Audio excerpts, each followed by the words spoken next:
Hello दोस्तों, good morning. आज हम पढ़ेंगे डायरेक्ट इनडायरेक्ट स्पीच।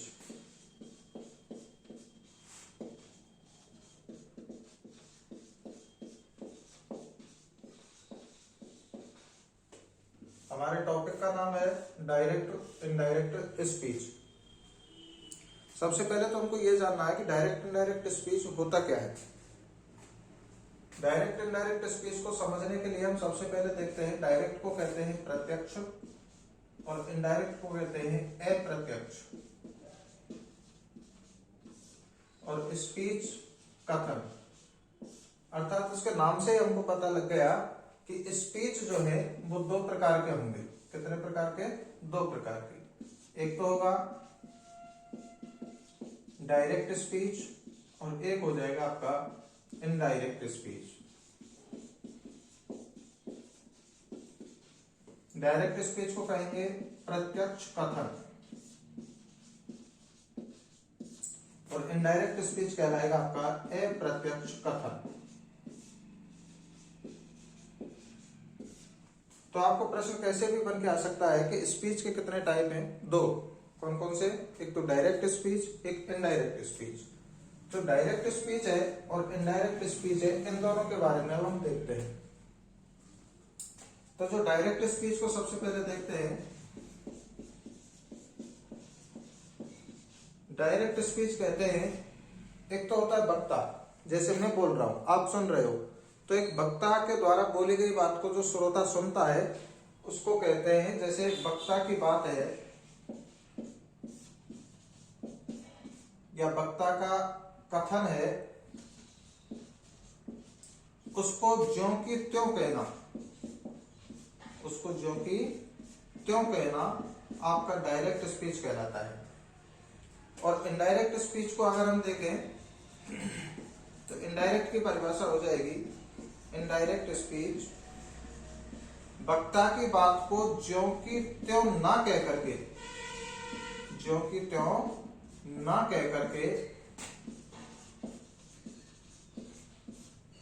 उसमें कुछ परिवर्तन करके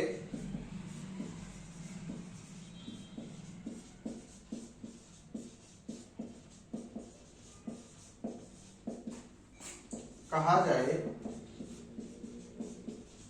तो वो आपका इनडायरेक्ट स्पीच होगा। जैसे मैंने आपसे कोई बात कही, मान लो मैंने कह दिया आपसे तुम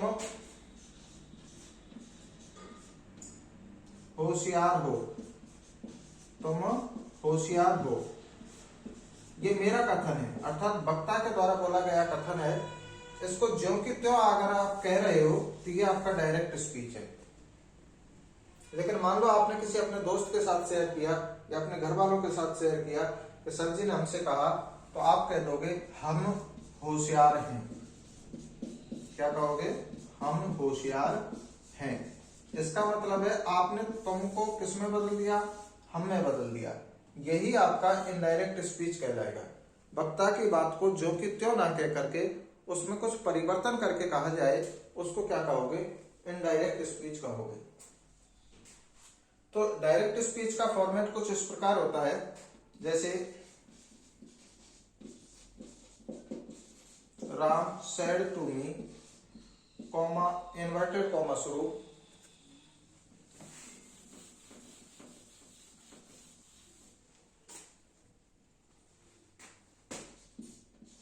you are an intelligent boy।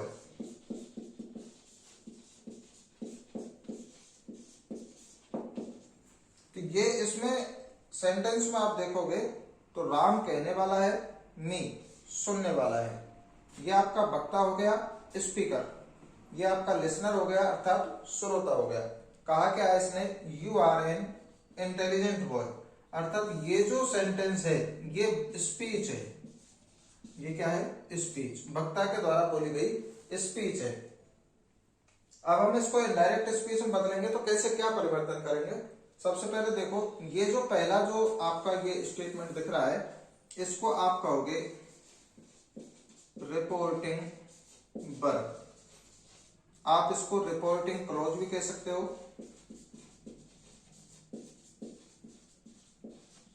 और इसको शॉर्ट में RB भी कह सकते हैं, और इसको शॉर्ट में RS कह सकते हैं, जिसको आप कहोगे ये इन्वर्टेड कॉमास में जो बंद होता है, ये जो स्पीच है इसको आप कहोगे रिपोर्टेड स्पीच। इसको आप रिपोर्टेड क्लॉज भी कह सकते हो, शॉर्ट में इसको RS भी कह सकते हो। इस प्रकार से कुछ फॉर्मेट होता है डायरेक्ट स्पीच का। अब हमको बदलना कहीं में है इनडायरेक्ट स्पीच में। परीक्षा में हमेशा डायरेक्ट स्पीच आपको दिया जाएगा और चेंज करना है वो इनडायरेक्ट स्पीच में करना है। तो देखो चेंज कैसे करते हैं, मैं सेंटेंस को ऊपर लिख देता हूं।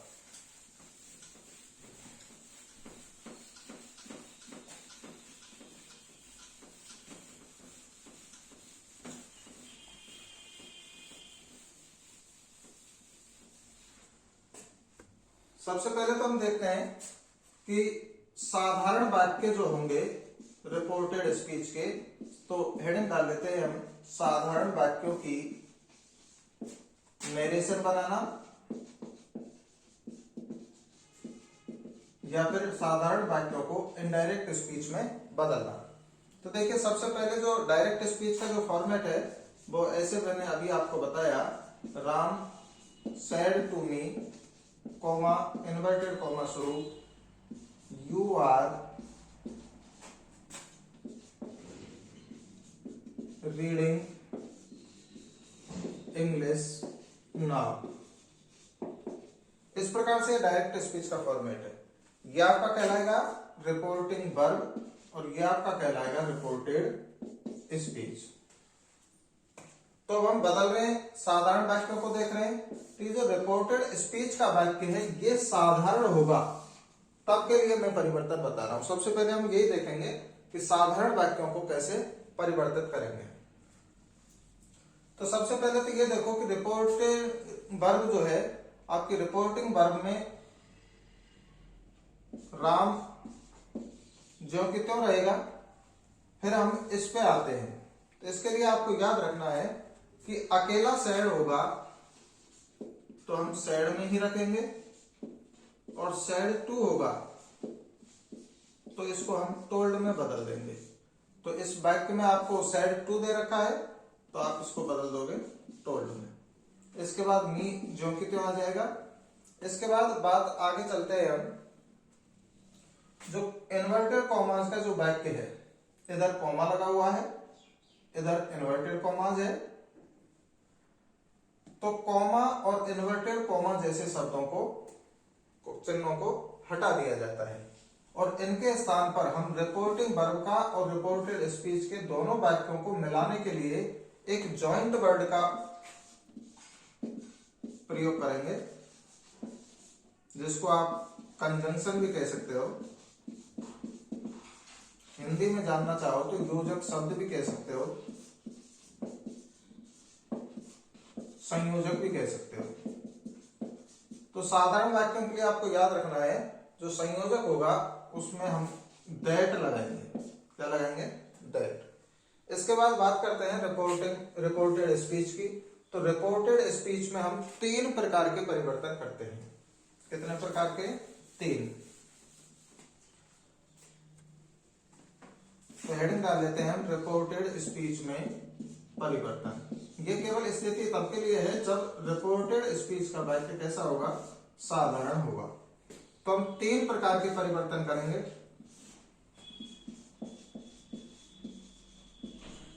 प्रोनाउन संबंधी परिवर्तन,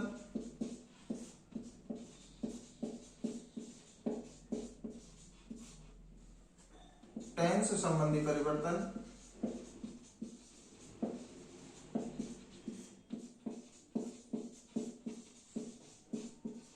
और तीसरा है आपका adverbials of time and place संबंधी परिवर्तन।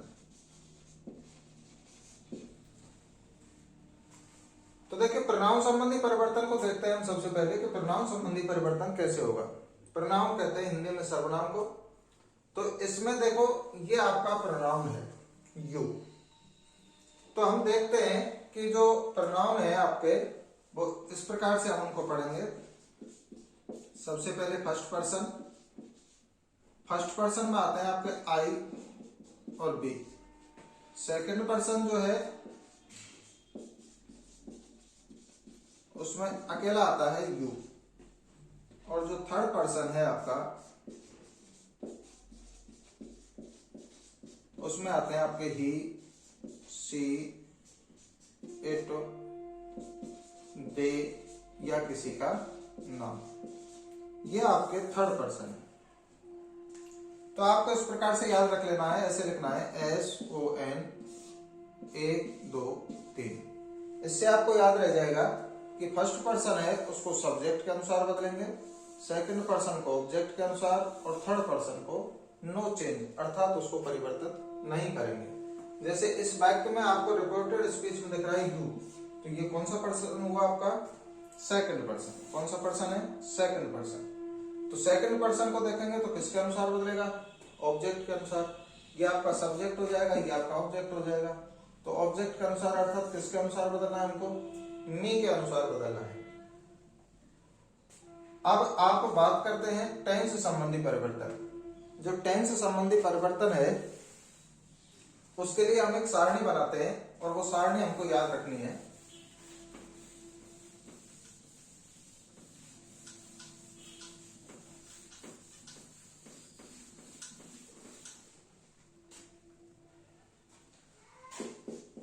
टेंस संबंधी जो परिवर्तन होगा, सबसे पहले तो हम ऐसे लिख लेंगे प्रेजेंट इंडेफिनिट, प्रेजेंट कंटिन्यूअस,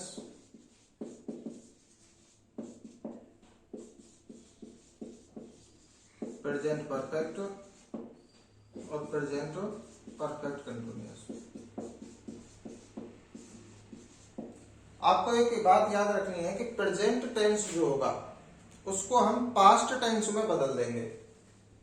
तो प्रेजेंट इंडेफिनिट को हम बदल देंगे पास्ट इंडेफिनिट में, प्रेजेंट कंटिन्यूअस को पास्ट कंटिन्यूअस में, प्रेजेंट परफेक्ट को पास्ट परफेक्ट में और प्रेजेंट परफेक्ट कंटिन्यूअस को पास्ट परफेक्ट कंटिन्यूअस में। अब इसकी हम हेल्पिंग वर्ब देख लेते हैं। प्रेजेंट इंडेफिनिट में या तो वर्ब की फर्स्ट फॉर्म मिलेगी आपको, उसमें ऐसे ही मिलेगा, तो बदल किस में देंगे? सेकंड फॉर्म में। इधर मिलेगा एज एम आर, तो बदल किस में देंगे? बाद या पर में। इधर मिलेगा हैज या हैव, तो बदल देना है हमको हेड में। इधर मिलेगा अगर हैज या हैव और उसके बाद में बीन मिलेगा, तो इधर हम बदल देंगे हेड बीन में। तो आपको एक बात याद रखनी है कि टेंस संबंधी जो परिवर्तन होगा उसमें हम प्रेजेंट टेंस को पास्ट टेंस में बदल देंगे। अब यहां अगर हम देखते हैं तो इज एम आर कौन सा है? Present continuous. बदलना किस में है? पास्ट कंटिन्यूअस में। तो हम इसको किस में बदलेंगे? बाद या पर में बदलेंगे। ऐसे आगे देखते हैं। पास्ट के लिए आपको ऐसे ही पास्ट के लिए लिख लेना है और पास्ट को याद रखना है कि पास्ट अपने से तीसरे में बदलता है। तो पास्ट इंडेफिनिट का तीसरा है पास्ट परफेक्ट, पास्ट कंटिन्यूअस का तीसरा है पास्ट परफेक्ट कंटिन्यूअस। तो पास्ट इंडेफिनिट को किस में बदलेंगे? पास्ट परफेक्ट में। पास्ट कंटिन्यूअस को किस में बदलेंगे? पास्ट परफेक्ट कंटिन्यूअस में। अब नीचे के जो दो हैं इनका कोई तीसरा है ही नहीं, तो इन दोनों को हम नहीं बदलते हैं। तो आपने 6 टेंसों में परिवर्तन देखा, 4 प्रेजेंट के, 4 पास्टों में और पास्ट अपने से तीसरे में।